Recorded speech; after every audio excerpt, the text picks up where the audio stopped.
Hi. ఆంధ్రప్రదేశ్లో మళ్ళీ వరదల ఎఫెక్ట్. ప్రతి సంవత్సరం వరదలు వస్తాయి. వరదలతో పాటు బురద వస్తుంది, ఆస్తి నష్టం జరుగుతుంది. ఫార్చునేట్లీ దేవుని దయ వల్ల ప్రాణ నష్టం జరగదు. కానీ ఈ వరదల్ని ఏ గవర్నమెంట్ ఎలా హ్యాండిల్ చేస్తుందే చాలా ఇంపార్టెంట్గా నిశితంగా గమనిస్తే నాకు అర్థమైంది ఒక విషయం. సో మెయిన్ వైల్ ఈ వీడియో చూస్తున్న మీరందరూ లైక్ చేయాలి, షేర్ చేయాలి అండ్ సబ్స్క్రైబ్ చేయాలి. సబ్స్క్రైబ్ చేస్తేనే మన గొంతు 10 మందికి వినపడుతుంది. మీరు సబ్స్క్రైబ్ చేసి నా వాయిస్ని 10 మందికి షేర్ చేయగలిగితే I will be very happy, very thankful to you guys. And కంటెంట్లోకి వస్తే 2014 to 19 చంద్రబాబు నాయుడు గారు పరిపాలించినప్పుడు హుద్హుద్ తుఫాన్ వచ్చింది. ఈరోజు మీరు వైజాగ్లో ఎవరైనా కదిలిస్తే హుద్హుద్ తుఫాన్ని చంద్రబాబు నాయుడు గారు హ్యాండిల్ చేసినంత బెటర్గా ఈ భూమి మీద ఎవడు హ్యాండిల్ చేయలేడు, ఆయన హీస్ ఎ బెస్ట్ అడ్మినిస్ట్రేటర్ అంటాడు. మీరు ఒక బిచ్చగాన్ని అడిగినా ఇదే మాట చెప్తాడు. ఎందుకు? వాడికి అడ్మినిస్ట్రేటర్ అంటే మీనింగ్ తెలియదు, ఏం తెలియదు, అయినా ఈ మాట అంటాడు. The way he projects himself, the way media projects himself is so ఆయన ఒక హుద్హుద్ వచ్చినప్పుడు ఒక బస్ వేసుకొని ఆ బస్సులో అక్కడ పడుకొని అక్కడ రైతులంతా ఆ హుద్హుద్ని మానిటర్ చేస్తూ పడిపోతున్న బిల్డింగ్స్ని ఆపుతూ, సో ఇదే ప్రొజెక్షన్. ఆ ఎగిరిపోతున్న చెట్లను ఒంటి చేతితో ఆపుతున్నట్టుగా ద ప్రొజెక్షన్ ఏంటంటే ఆయన ఎఫర్ట్స్ ఒక రాష్ట్ర యంత్రాంగాన్ని ఎలా నడిపించాలో అలా నడిపించగలడు, ఆయన సమర్థవంతంగా చేయగలడు. కానీ దాన్ని జనాలకు చూపించాలి అంటే ఆయన అక్కడ ఉండాలి. అది ఆయనకు తెలిసినట్టుగా ఈ భారతదేశంలో బహుశా ఏ పాలిటీషియన్కి తెలియదు అనుకుంటారు. మిగతా ముఖ్యమంత్రులు, ప్రధానమంత్రులు వీళ్ళు ఏరియల్ సర్వీస్ చేసి వెళ్ళిపోతారు. సో మనం ఏమనుకుంటామంటే పైన తిరిగేవాడికి కింద తిరిగే కష్టం. ఈయనకు తెలుసు కింద తిరిగేవాడి కష్టాన్ని మనం గమనిస్తాం కాబట్టి ఆయన కింద తిరిగినట్టుగా ప్రొజెక్ట్ అవుతారు. ఫర్ ఎగ్జాంపుల్ మీరు 19 to 24 జగన్మోహన్ రెడ్డి గారి హయాంలో కూడా చాలా వరదలు, డిజాస్టర్స్ వచ్చాయి. ఇన్స్టెంట్ రిలీఫ్ దొరికిండొచ్చు, కానీ ఆ ఇన్స్టెంట్ రిలీఫ్కి మించిన Jaganmohan Reddy existence at that place was missing.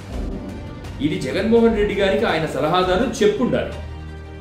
కానీ Jaganmohan Reddy being an young politician, maybe ఈ రాజకీయాలు అర్థం కాకనేమో మనం నిజాయితీ ఉంటే చాలు, మన ఎఫర్ట్స్ చూస్తారు.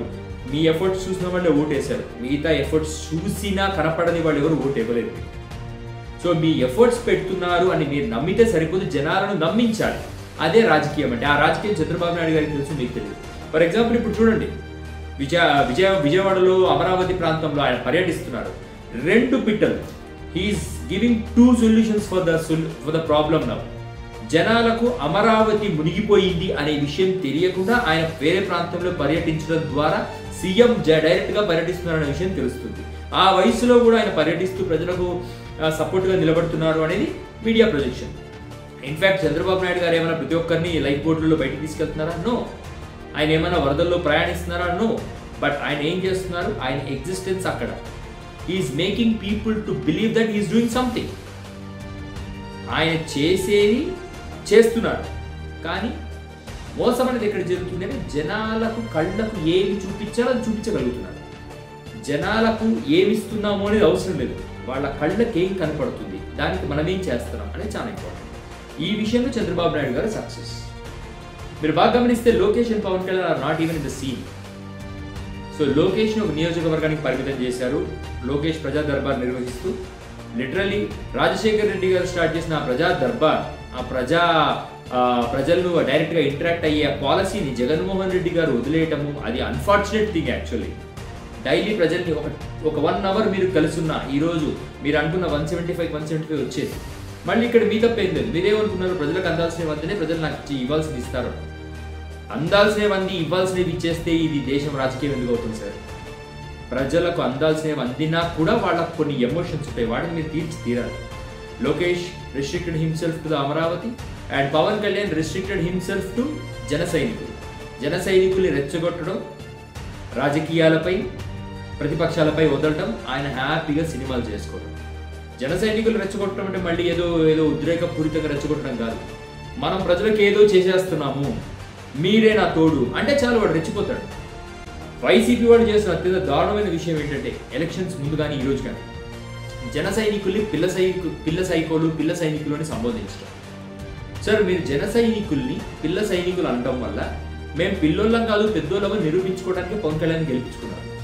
ఈ విషయం మిస్ అవుతున్నారు వైసీపీ కార్యకర్తలు కానీ వైసీపీ లీడర్స్ కానీ. సో ఈ విషయం గురించి నేను మళ్ళీ వీడియోని మళ్ళీ చేస్తాను. కాకపోతే మన వీడియోలో రైట్ నౌ చెప్పాల్సింది ఏంటంటే, చెప్పదలుచుకుంది ఏంటంటే, సార్ ఒక పాయింట్ ఏంటంటే, మీరు చేసేది జనాలకు తెలిస్తే సరిపోదు, చూడాలి. ఇది చంద్రబాబు నాయుడు గారి నుంచి తెలుసుకోవాల్సిన అతి గొప్ప నీతి. చంద్రబాబు నాయుడు గారు తెలుసుకోవాల్సిన నీతి ఏంటంటే, చూసిన ప్రతిదీ జనం నమ్మరు అనేది చంద్రబాబు నాయుడు గారు తెలుసుకోవాల్సిన నీతి.